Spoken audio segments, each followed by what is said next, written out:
Au nom du Père et du Fils et du Saint-Esprit. Chers parents créateurs, j'habite un territoire autochtone non cédé ou encore un territoire régi par les traités qui prétendent garantir une qualité de vie digne et respectueuse aux Premières Nations, de ce qui appelle aujourd'hui l'Ontario. Donne-moi la force de poser des questions et de chercher la vérité par le rapport à l'histoire de ces endroits que j'appelle mon chez-moi, puis de m'engager à réclamer la justice pour le bien-être de toutes les personnes qui y habitent ici. Au nom du Père et du Fils et du Saint-Esprit. Amen.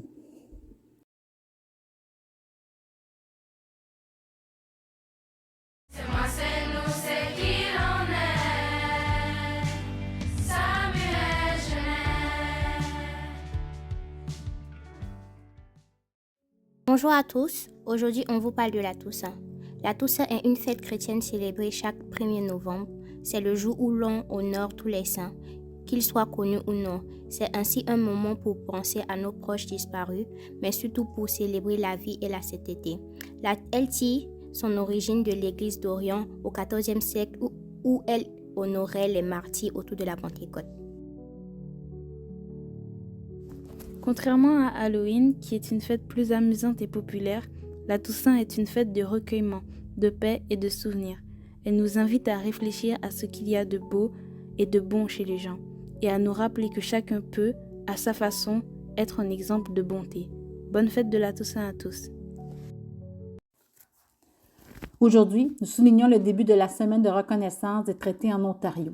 Il s'agit d'une occasion pour toutes les personnes qui vivent sur ce territoire d'explorer les ententes qui ont été conclues avec les Premières Nations, qui habitent ici depuis des temps immémoriaux, ainsi que le contexte dans lequel celles-ci ont été signées. Ces ententes accordent des droits à certaines communautés Premières Nations que le gouvernement provincial et fédéral sont tenus d'honorer. Plus on étudie les traités et les revendications territoriales, plus on se rend compte qu'il est nécessaire de réévaluer la justesse de ces ententes, plusieurs dont le but caché était de dépossession territoriale autochtone. Cette semaine, réfléchissons à l'état de nos relations alectones-autochtones et tâchons de comprendre nos responsabilités en tant qu'invités alectones sur ce territoire ou encore nos droits autochtones en tant que partie intégrale de celui-ci. Ensemble, peu importe notre identité, nous avons des gestes à poser pour prendre soin du territoire et de toutes les personnes, de tous les animaux et de toutes les plantes qui y habitent aujourd'hui et pour l'avenir. Bonne semaine.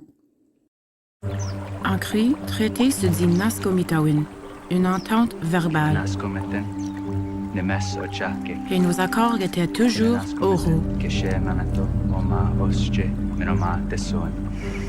Pour George Spence, l'essentiel du traité était Wichiheowin pour s'aider les uns les autres. Les commissaires vous apportent. Il était là pour la création du traité neuf, où on a dit au cri que La rivière coulera et que le soleil brillera. Nous respecterons cette entente.